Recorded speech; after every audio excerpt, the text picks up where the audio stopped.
زده بودن بوم. سلام دوستای خوبم، حالتون خوبه؟ امروز میخوایم یه ماشین کنترلی آنباکس کنیم. ببینید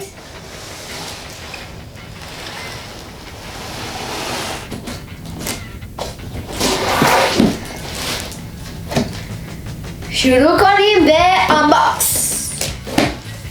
خوب اینجا یکی هست. ای قیچی یادمون رفت ها؟ قیچی بیا بگی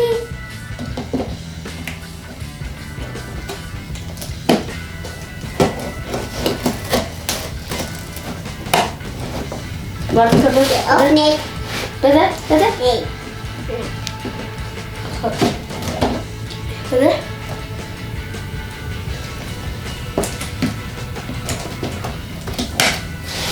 این سمتم یکی هست.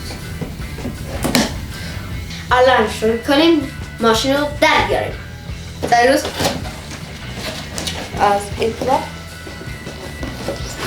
سکم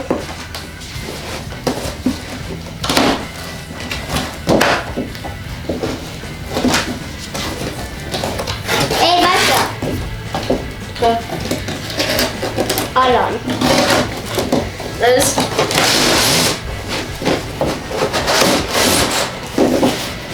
okay. Okay.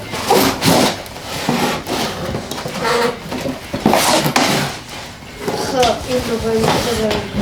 ای شارژر بذاریم. این باتریشه، اینم شارژرشه. تازه آبیه. این چیزا کنن. آره الان بازی نیست، الان بازی نیست. ببینید الان باید یکی میخوان. حالا برعکسش کنیم. دوباره سری کنیم. کنترل هنوزه. ببینید این هم از ماشین. فنر داره؟ چه فنرهایی داره؟ ببینید بعد میریم بیرون. بعد میریم بیرون و بعد توی فره میکنیم. سایروس؟ چیزی داره بکنم لامپ داشت. لامپ نداره. و چند تا اون یکی ماشین هم لامپ داره. این بالا هم چیز داره، چرخ داره، ولی فکر نکنم اندازه بشه، خیلی کوچیکه. اول باید باتری بذاریم شارژ بشه، بعد بریم بیرون.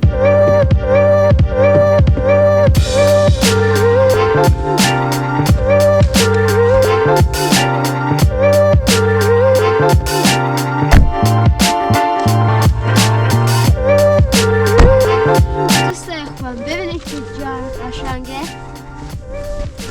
درخته قشنگه پشت ماشینه. اومدیم ماشین رو تست کنیم.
این از آنباکس جدیدمون. لایک سابسکرایب یادتون نره. تا برنامه بعدی خداحافظ. الان بریم اینجا.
Thank you.